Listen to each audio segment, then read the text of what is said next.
प्रिय दर्शकों, नमस्कार। गुरु पूर्णिमा की हार्दिक शुभकामनाएं। भारत अध्यात्म के बल पर विश्व गुरु रहा हैं और रहेगा। सदियों से भारतीय संस्कृति में गुरुकुल परंपरा रही है। श्री राम के गुरु वशिष्ठ, श्री कृष्ण के गुरु संदीपनी, परंतु 4 वेद 18 पुराण के रचयिता व्यास भी जगत गुरु है। आषाढ़ मास की पूर्णिमा को व्यास जी का जन्म हुआ था, इसीलिए इस पूर्णिमा को गुरु पूर्णिमा, व्यास पूर्णिमा भी कहा जाता है। इस दिन पूरे देश में व्यास जी की पूजा अर्चना की जाती है, साथ में अपने अपने गुरुओं का भी सम्मान किया जाता है। इसके बारे में जानने से पहले चैनल को सब्सक्राइब करें, नोटिफिकेशन बेल दबाएं और वीडियो को शेयर करें ताकि ये चैनल आपको उपलब्ध होता रहे। भारतीय संस्कृति में गुरु को ब्रह्मा विष्णु महेश के समान माना गया है। कबीरदास जी ने कहा है कि गुरु ही गोविंद की पहचान कराता है, अतः गुरु गोविंद साथ खड़े हों तो पहले गुरु को ही प्रणाम करें। कबीरदास जी कहते हैं कि तीनों लोक 9 खंड 7 द्वीप एवं 21 ब्रह्मांड में गुरु के समान कोई नहीं है, क्योंकि गुरु साधारण मनुष्य को ज्ञान देकर देवता के समान बना देता है। गुरु के शरण में ही सच्चा सुख एवं शांति प्राप्त होती है। जो व्यक्ति गुरु के शरण छोड़कर अन्यत्र जाता है, उसे नरक में भी स्थान प्राप्त नहीं होता है। व्यक्ति को परिवार के सदस्यों के भांति गुरु से प्रेम करना चाहिए। ऐसे व्यक्ति को कोई कष्ट नहीं होता है। जो मनुष्य के जीवन का अंधकार करोड़ों सूर्य एवं चंद्रमा समाप्त नहीं कर पाते, वह अंधकार अज्ञान गुरु के ज्ञान से, प्रकाश से नष्ट हो जाती है। गुरु कृपालु भी होता है। इसके समान दुनिया में कोई कृपालु नहीं।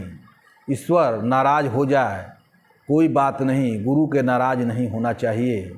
गुरु के नाराज होने से व्यक्ति कहीं का नहीं होता है, क्योंकि ईश्वर के प्रसन्न करने का मार्ग गुरु ही व्यक्ति को बताता है।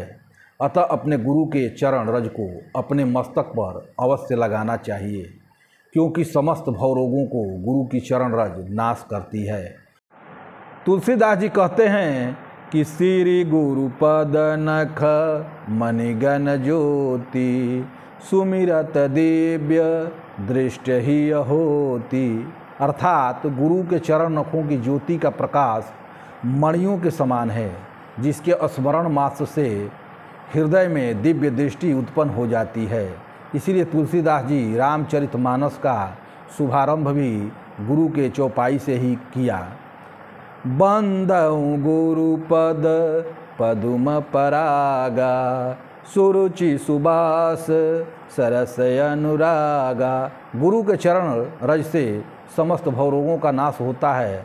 जिस रोग में कोई दवा काम नहीं करती है, उस रोग का इलाज गुरु के चरणों की रज से हो जाती है। मोह भ्रमित मन को अध्यात्म से पावन स्वच्छ बनाने वाला गुरु ही होता है।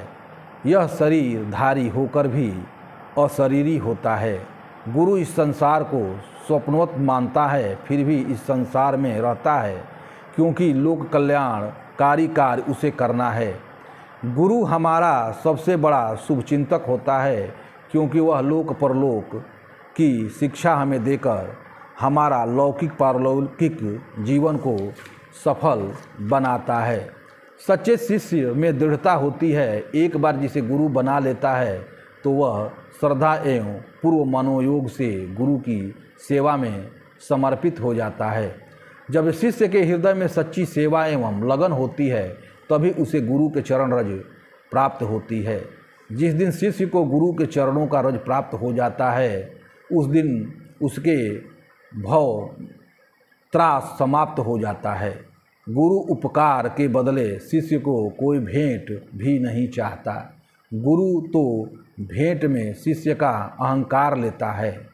अहंकार रहित शिष्य ही मानव का कल्याण कर सकता है।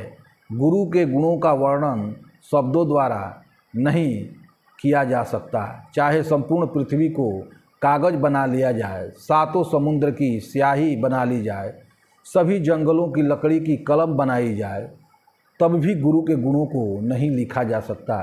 कबीर दास जी कहते हैं कि सब धरती कागद करूँ, लेखन सब बन राय, सात समुद्र की मसी करूँ, गुरु गुण लिखा न जाए।